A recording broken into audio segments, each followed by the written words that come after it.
Welcome! In front of me I have Amazfit GTR 3 Pro Limited Edition, and I'm gonna show you how to factory reset this watch by using the system settings on it.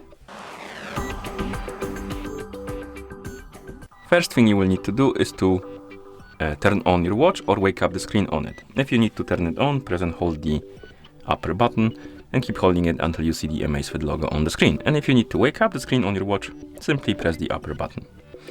And once you turn on the watch or wake up the screen on it, press the upper button again to open the menu.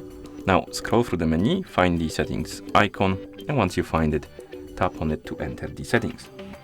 In settings, scroll down and find the option called the system. And once you find it, tap on it. Here, scroll down and find the option called factory reset and tap on it. Then tap on the check mark to confirm and wait until the resetting process is complete.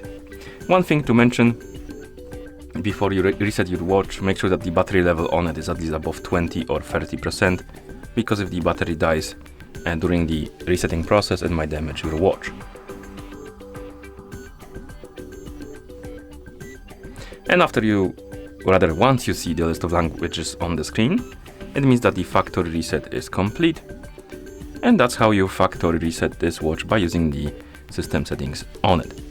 Thank you for watching. If you found this video helpful, please consider subscribing to our channel and leaving the like on the video.